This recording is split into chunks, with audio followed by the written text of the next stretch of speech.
नमस्कार मित्रांनो, मी सचिन गोंडे पुन्हा एकदा स्वागत करतो तुमचं माझं यूट्यूब चॅनल एक कोकणी मुलगा याच्यावर। आज आपण आलो कर्णेश्वर मंदिरात, संगमेश्वरच्या कसबा येथील कर्णेश्वर मंदिरात आलो। एकदम जुनं मंदिर आहे हे। आतमध्ये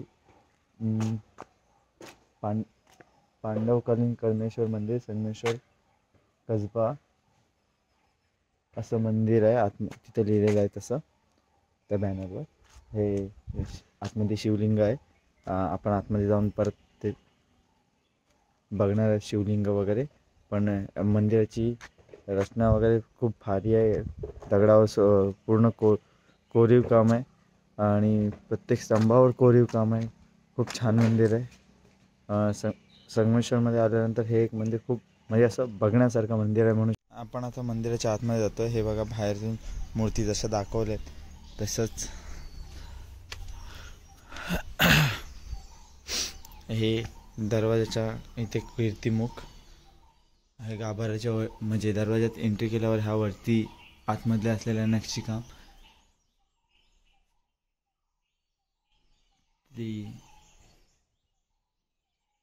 आतमध्ये ह्या सगळ्या मूर्त्या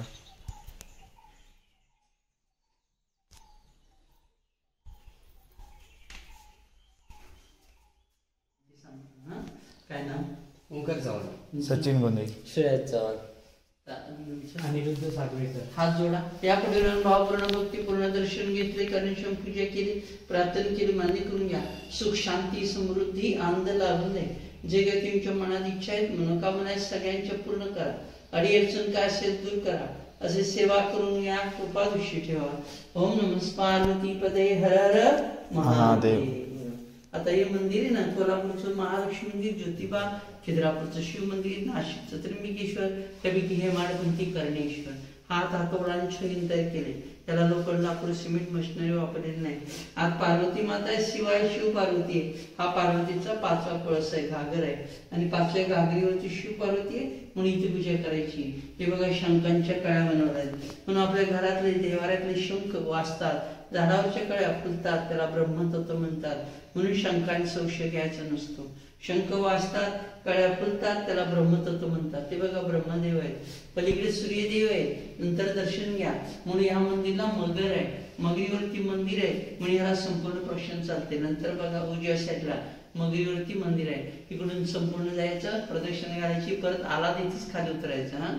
आता इथून 20 किलोमीटर शृंगारपूर गाव आहे, ते छत्रपती संभाजींची सासरवाडी, येसुबाईंचं माहेर। छत्रपती संभाजी शिवाजी आले की 5 मिनिटं लागतील। इथून खाली गेला की पूल आहे, गाडी जाते खाली। पुलाच्या डाव्या साईडला 3 संगम आहे, अलगनंदा, वरुणाने शास्त्री आणि 3 नद्यांच्या संगमावरचं संगमेश्वर मंदिर आहे। रेल्वे स्टेशनला, स्टँडला, तालुक्याला नाव दिलंय, खरं संगमेश्वर हे आहे। आणि छत्रपती संभाजी शिवाजी आले की खाली संगमेश्वर मंदिरची आणि ह्या कर्णेश्वर मंदिरची पूजापाठ करायची। आणि पुतळा आहे ना, तिथेच सरदेसाईंचा राजवाडा होता, संभाजींचं संस्थान होतं आणि तिथेच सरदेसाईंच्या राजवाड्यामध्ये संभाजींना पकडलं गेलं, अटक केली, कैद केली आणि इथून तुळापूरला नेलं। पुण्यापासून 17 किलोमीटर आळंदी जवळ वडबुद्रुक तुळापूर गाव आहे आणि तिथे एक संगम आहे, भीमा बामा इंद्राणीचा। तिथेच संभाजींची हत्या झाली, तिथेच समाधी आहे म्हणून ते पण संगमेश्वर, हे पण संगमेश्वर। पण कोकण, तळ कोकण, गमिनी कावा, कसबा संगमेश्वर, हे संगमेश्वर। नंतर दर्शन घ्या। पांडव जेव्हा अज्ञात असत होते तेव्हा धनुर्विद्या याला परशुराम होते आणि परशुरामला पांडवांना सांगितलं होतं 6वा आपला कर्ण मोठा भाऊ होता। कर्णाच्या स्मरणार्थ, भावाच्या स्मरणार्थ पांडव मंदिर बांधत होते। मंदिर बांधत असताना इथून अर्धा किलोमीटर जाकमाता देवी आहे, ती पाठवण्यापूर्वी कोंबडीवर पण ओरडली। पांडवांना वाटलं खरंच पाठ झाली, ताटावर जेवले, ताटं उलटी ठेवली, नंतर निघून गेले। ती 5 पांडवांची 5 ठिकाणी 5 ताटं आहेत। कौरव पांडवांच्या पाठीवर होते, पांडव जर सापडले असते तर परत 12 वर्ष अज्ञातवासात जायला लागलं असतं म्हणून हे मंदिर अपूर्ण आहे। मंदिराला वरती कळस झाले नाहीत, जर कळस झाले असते तर इथे प्रतिकाशी झाली असते। तोपर्यंत जाकमाता देवी पाठ होण्यापूर्वीच कोंबडीवर पण खोटं ओरडली, कारण तिचं सत्व कमी होईल। कळस झाले तर वरती प्रतिकाशी झाली तर, म्हणून इथे प्रतिकाशी झाली नाही। तिचे महत्व कमी होईल, प्रतिकाशी झाले, काशीचं महत्व कमी होईल म्हणून इथे प्रतिकाशी झाली नाही। पलीकडे सूर्यदेव आहे, नंतर दर्शन घ्या। अजून सकाळ सूर्य उगवला तर प्रकाश किरण, सूर्यकिरण तिथे जातात। पायामध्ये ही पूर्व दिशा आहे। पायामध्ये 7 गडांचा रथ आहे, डोक्यावरती 12 राशी आहेत 1200 सूर्याभोवती फिरतात म्हणून सूर्यदेवांना 1200चा राजा म्हणतात. म्हणून उठल्या उठल्या उगवत्या सूर्याचं दर्शन घ्यायचं. ग्रहपीडा जाते. शनी, राहू, मंगळ, केतू 12 ग्रह सूर्यदेव शांत करतात. हातामध्ये अमृत कलश आहे. दोन्ही साईडला 2 सूर्यपत्नी आहेत, त्यांना संध्या छाया म्हणतात.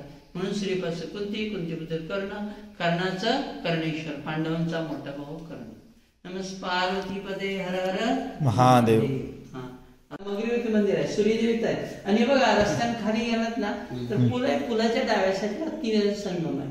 अलगनंदा, बोर्ड आणि शास्त्री आणि 3 संगमावरचं संगमेश्वर मंदिर. रेल्वे स्टेशनला, स्टँडला, तालुक्याला नाव दिलंय. खरं संगमेश्वरी आहे. हा तुम्ही एकदम इकडे नाही, इकडे आहे. इकडे 4 ताट आहेत. हा आणि 5व्या ताटावर महादेव आहे. राम आहे. हे बघा, ही पूर्व दिशा आहे. अजून सकाळी सूर्य उगवला तर प्रकाश किरण सूर्यकिरण जातात. म्हणून आज जाऊन सूर्यदेवांचं दर्शन घ्या. म्हणून सूर्यपासून कुंतीपुत्र कर्णाचं कर्णेश्वर. एका दगडात 3 फुलं आहेत, ती बघा, घ्या ती. बहुतेक फुलं आहेत, शंकरांना आवडतात म्हणून कर्णेश्वरचं कर्णपूर म्हणतात. आपल्या 8 दिशा आहेत. 3 दिशांचे देव आहेत बघा. 3 3 3 3 3 3 म्हणून देवांचा देव महादेव म्हणतात. त्याला अष्टदिक्पाल म्हणतात. 8 दिशांचे रक्षक, 8 दिशांचे मार्गदर्शक आणि म्हणून महाद्वार आहे. म्हणून या दारनाथेचं 8 दिशांचे देवांदर्श. आता इकडे या. हा पार्वतीचा 5वा कळस घ्या. असे 5 कळस आहेत. तिथे पण शंखांच्या कळ्या बनवल्या आहेत.